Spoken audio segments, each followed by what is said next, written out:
दोस्तों नमस्कार। आज के इस वीडियो के माध्यम से हम दो अलौकिक कहानियों को जानेंगे। पहला पवन पुत्र श्री हनुमान जी के पुत्र व दूसरा ब्रह्मचारी श्री हनुमान जी की पत्नी सुवर्चला की कहानी। दोस्तों वीडियो को पूरा देखें और अपनी राय हमें जरूर शेयर करें। प्रथम कहानी। भगवान राम और हनुमान जी के पावन व पवित्र रिश्ते को कौन नहीं जानता। राम जी की और अपनी भक्ति भावनाओं के लिए हनुमान जी अपना सारा जीवन त्याग दिया था और कभी भी विवाह न करने का निश्चय किया था। एक ऐसा तथ्य आया है जिसे सुनकर के आप चौंक जाएंगे। हनुमान जी को हमेशा से बाल ब्रह्मचारी के शब्द से जोड़ा गया है क्योंकि उन्होंने कभी भी शादी नहीं की है।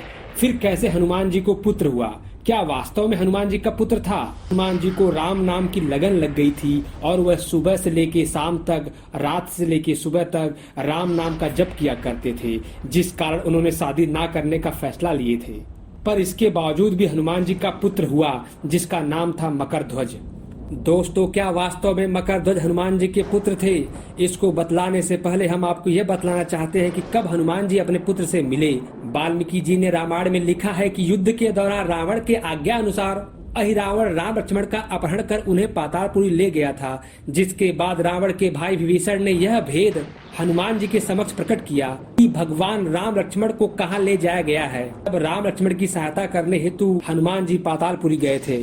जैसे ही हनुमान जी पातालपुरी के द्वार पर पहुंचते हैं, उन्हें एक बानर दिखाई देता है, जिसे देख वो हैरत में पड़ जाते हैं और मकरध्वज से उनका परिचय देने को कहते हैं। मकरध्वज अपना परिचय देते हुए बोलते हैं कि मैं हनुमान पुत्र मकरध्वज हूँ और पातालपुरी का द्वारपाल हूँ। मकरध्वज का परिचय सुन हनुमान जी क्रोधित हो गए और बोले, यह तुम क्या कह रहे हो? मैं ही हूँ हनुमान और मैं बाल ब्रह्मचारी हूँ, फिर भला तुम मेरे पुत्र कैसे हो सकते हो? हनुमान जी का परिचय पाते ही मकरध्वज उनके चरणों में गिर जाता है और हनुमान जी को प्रणाम करता है और अपनी उत्पत्ति की कथा सुनाता है। मकरध्वज हनुमान जी को बतलाते हैं कि जब आपने अपनी पूंछ से रावण की लंका दहन की थी, उसी दौरान लंका नगरी से उठने वाली ज्वाला के कारण आपको तेज पसीना आने लगा। पूंछ में लगी आग को बुझाने के लिए आप समुद्र में पहुंच गए। तब आपके शरीर से टपकी पसीना को एक मछली ने खा लिया था, जिसके कारण मछली गर्भवती हो गई। कुछ समय बाद पाताल के राजा रावण के भाई अहिरावण के सिपाही समुद्र से उस मछली को पकड़ लाए। मछली का पेट काटने पर उसमें से एक मानव निकला जो वानर जैसा दिखता था। वो वानर मैं हूँ पिताजी। बाद में जाकर सैनिकों ने मुझे द्वारपाल बना दिया। दोस्तों इस कहानी को लेकर के आप सभी लोगों का क्या राय है, हमें प्लीज कमेंट बॉक्स के माध्यम से जरूर बतलाएं। दोस्तों अगर अभी तक आपने चैनल सब्सक्राइब नहीं कर रखा है तो प्लीज कर ले और हमारा सपोर्ट करें। दोस्तों क्या वाकई में ऐसा हो सकता है? पसीने की बूंद से बच्चा पैदा हो सकता है? पर हनुमान जी की शादी हुई है, ये प्रमाण है। हनुमान जी के विवाह का रहस्य संकट मोचन हनुमान जी के ब्रह्मचारी रूप से भी परिचय मिलता है। उन्हें बाल ब्रह्मचारी भी कहा जाता है। लेकिन क्या आपने कभी सुना है कि हनुमान जी का शादी भी हुआ है और उनकी पत्नी के साथ एक मंदिर भी है, जिसके दर्शन के लिए दूर दूर से लोग आते हैं। कहा जाता है कि हनुमान जी के उनके पत्नी के साथ दर्शन करने के बाद घर में चल रहे पति पत्नी के बीच विवाद खत्म हो जाते हैं और यह प्रमाणित है। पति पत्नी मिल करके अगर इस मंदिर में दर्शन करने जाते हैं तो निश्चित रूप से उनका तनाव खत्म हो जाता है।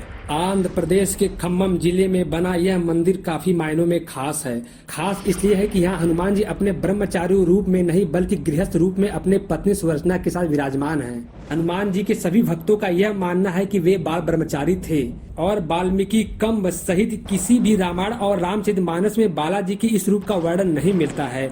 लेकिन पराशर संहिता में हनुमान जी के विवाह का उल्लेख मिलता है, जिसका सबूत है आंध्र प्रदेश के खम्मम जिले में बना एक खास मंदिर, जो कि यह प्रमाण देता है कि हनुमान जी की शादी हुई है। यह मंदिर याद दिलाता है कि रामदूत के उस चरित्र का जब उन्हें विवाह के बंधन में बंधना पड़ा था। लेकिन इसका अर्थ यह नहीं है कि हनुमान जी बाल ब्रह्मचारी नहीं थे। श्री हनुमान जी का विवाह भी हुआ था और वे बाल ब्रह्मचारी भी थे। कुछ विशेष परिस्थितियों के कारण बजरंगबली को सुरचना के साथ विवाह के बंधन में बंधना पड़ा। हनुमान जी ने भगवान सूर्य को अपना गुरु बनाया था। हनुमान जी ने अपनी शिक्षा ग्रहण कर रहे थे, अपितु सूर्य कहीं रुक नहीं सकते थे, इसीलिए हनुमान जी को सारा दिन भगवान जी के रथ के सामने उड़ना पड़ता था और भगवान सूर्य ने उन्हें तरह तरह की विद्याओं का ज्ञान दे रहे थे। लेकिन हनुमान जी को ज्ञान देते समय सूर्य के सामने एक धर्म संकट खड़ा हो गया। कुल 9 तरह की विद्याओं में से हनुमान जी को उन्होंने 5 विद्याएं तो सिखा दी, लेकिन बची 4 विद्याओं को सिखाने में उन्हें दिक्कत आ रही थी, जो कि किसी विवाहित को ही सिखाया जा सकता था। हनुमान जी पूरी शिक्षा लेने के लिए प्रण ले चुके थे, इससे कम वो मानने को राजी नहीं थे। इधर भगवान सूर्य के सामने संकट था कि वो धर्म के अनुसार के कारण किसी अविवाहित को पूरी शिक्षा नहीं दे पा रहे थे। ऐसी स्थिति में सूर्य देवता ने हनुमान जी को विवाह करने की सलाह दी और अपने प्रण को पूरा करने के लिए हनुमान जी विवाह बंधन में बदलने के लिए तैयार हो गए। लेकिन हनुमान जी के लिए दुल्हन कौन हो और कहां से वह मिलेगी, इसके लिए वह भी चिंतित थे। ऐसे में सूर्य देवता ने अपने शिष्य हनुमान जी को राह दिखलाई। सूर्यदेव ने अपनी परम तपस्वी और तेजस्वी पुत्री सुवर्चना को हनुमान जी के साथ शादी करने के लिए तैयार कर लिया।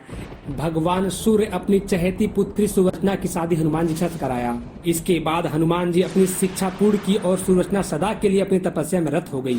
इस तरह हनुमान जी भले ही शादी के बंधन में बंध गए हो, लेकिन शारीरिक रूप से आज भी वह एक ब्रह्मचारी ही है। पराशर संहिता में तो लिखा गया है कि खुद सूर्यदेव ने इस शादी के लिए हाँ कहा था और यह शादी ब्रह्मांड के कल्याण के लिए हुई थी और इससे हनुमान जी का ब्रह्मचर्य भी प्रभावित नहीं हुआ। दोस्तों, इस कहानी के लिए आप सभी लोगों का क्या राय है, हमें प्लीज कमेंट बॉक्स के माध्यम से जरूर बतलाएं। हमारा उत्साह वर्धन के लिए एक लाइक जरूर करें। दोस्तों, अगर आप कुछ हटकर जैसे प्राकृतिक ब्लॉगिंग वीडियो देखना पसंद करते हैं तो आप हमारे दूसरे चैनल पर जरूर विजिट करें, जिसकी लिंक आपको हम डिस्क्रिप्शन बॉक्स में दे देंगे। का नाम है देसी सुमित VF। और भी धार्मिक, आध्यात्मिक और रहस्यात्मक वीडियो देखने के लिए हमारे चैनल को जरूर सब्सक्राइब करें। वीडियो देखने के लिए आप सभी लोगों का बहुत बहुत धन्यवाद।